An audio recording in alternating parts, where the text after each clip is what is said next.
It doesn't begin with a slap in the face. It doesn't begin with shouting, conflict, or confrontation. It begins quietly. It begins with something small, a look that lingers a little too long, a joke that cuts a little too deeply, a message ignored, a boundary crossed. You feel it in your chest first, then in your stomach, a cold, sinking pressure that tells you something isn't right, but you swallow it. You tell yourself you're overthinking. You tell yourself you're mature, composed, evolved. You tell yourself that staying silent is strength. But Machiavelli understood something that most people never learn. Silence in the face of disrespect is not strength. It is surrender. And once you surrender once, the world never forgets.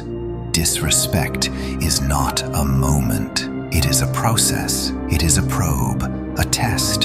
Human beings do not announce their intentions. They test for weakness. They lean on the fence of your boundaries to see whether it bends or breaks. And if it bends, even slightly, they push further. They push again. They push until there is nothing left of your dignity, except the part of you that still pretends everything is fine. The people who move through life untouched by disrespect are not lucky. They are not blessed. They understand power, and power begins with one brutal psychological rule: what you tolerate, you endorse. Before we go deeper, remember this: if you want real power, start with these books. Most people never read them. The people who command respect do not accidentally stumble into it. They study human nature. They study hierarchy, strategy, and the darker mechanisms of influence and manipulation, the 48 laws of power, the prince, the discourses, the republic, the art of war, meditations, Nietzsche.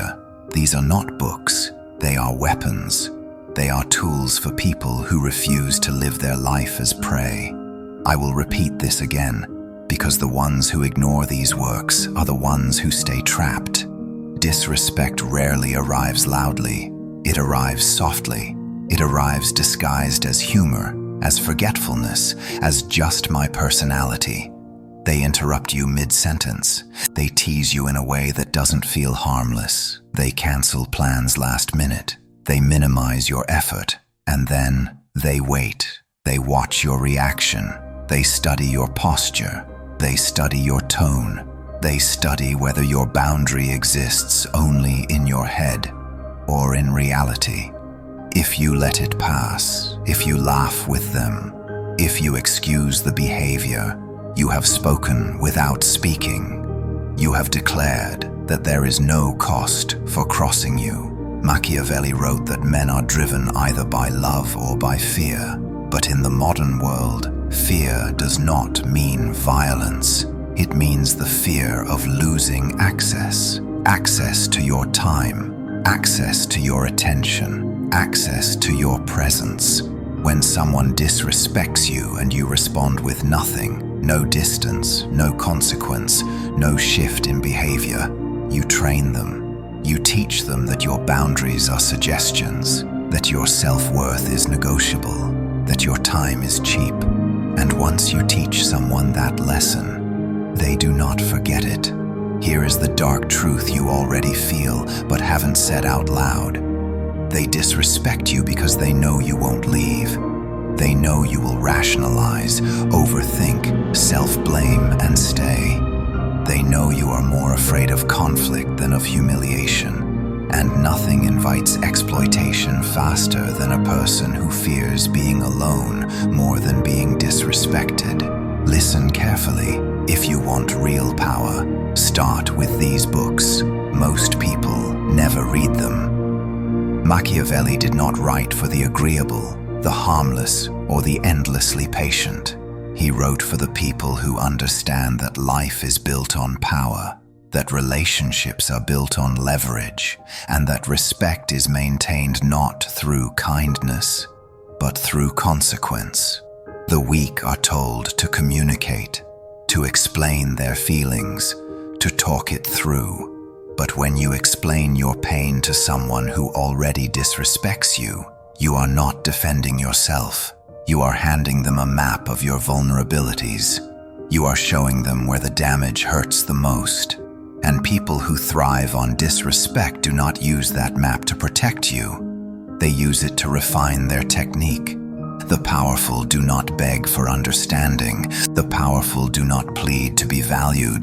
The powerful become the void. When someone attempts to belittle you, they expect one of two outcomes: emotional explosion or submissive retreat. Either one confirms their dominance. But when you offer neither, when you respond with stillness, silence, presence, the script collapses.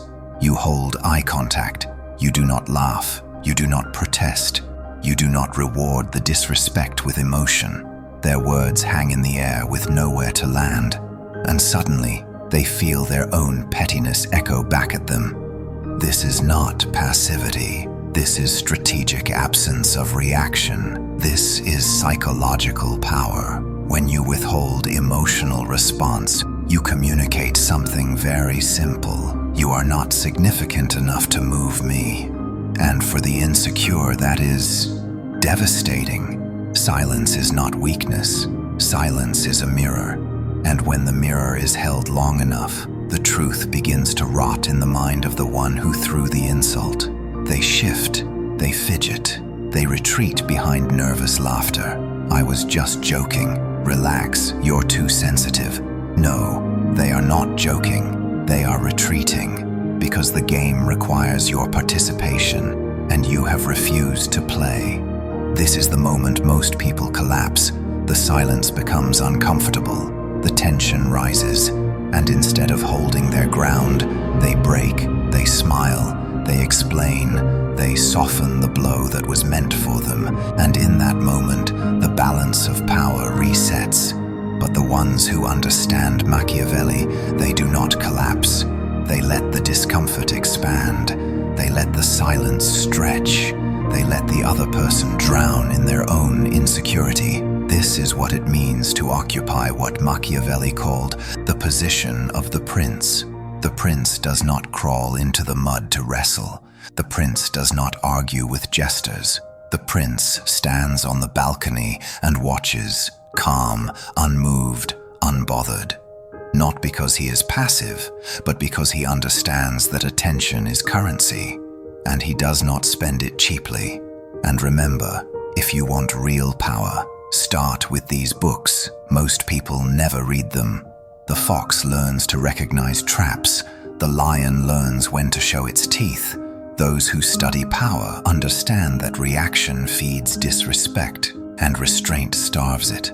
But there are moments when silence is not enough, when the same boundary is crossed again, when the same disrespect repeats itself. This is when the mask must fall. This is when consequence replaces patience. And here is the Machiavellian rule most people fail to understand. The consequence must be action, not words. You do not announce your limits, you demonstrate them. You do not say, "If you do that again, I'll leave." You leave. You do not say, "Stop interrupting me." You stop speaking, let them finish, then shift your attention elsewhere, calmly, decisively, permanently. You remove your warmth. You remove your access. You remove your presence.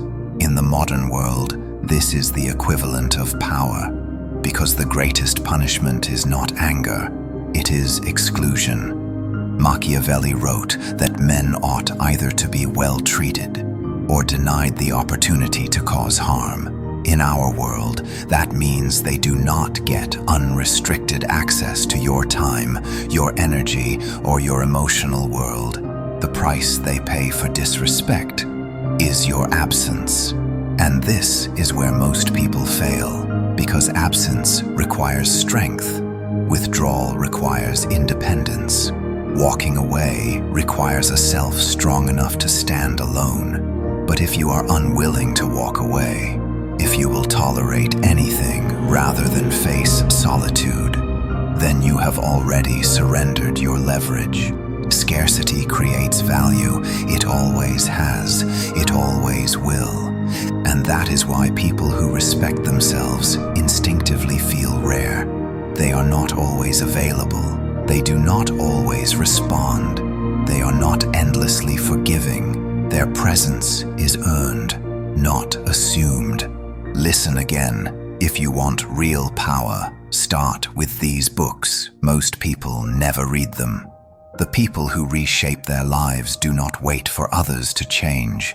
They build an internal fortress, a sovereignty of mind, so strong that disrespect becomes intolerable, not because it wounds them, but because it no longer belongs anywhere near who they have become.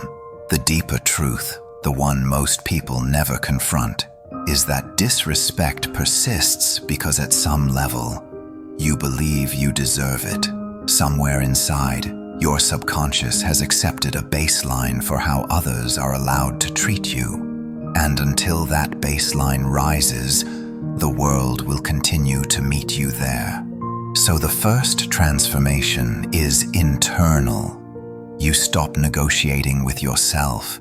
You stop abandoning yourself. You stop breaking promises to yourself. Each promise kept becomes a brick in your inner citadel. Confidence is not loud. Confidence is consistency. And when you respect yourself at the deepest level, your presence carries a gravity that others cannot ignore. Disrespect becomes jarring. It no longer feels familiar. It feels foreign. And you reject it instantly. Not with rage, not with theatrics, but with calm certainty. Your existence becomes the boundary, and the world adapts.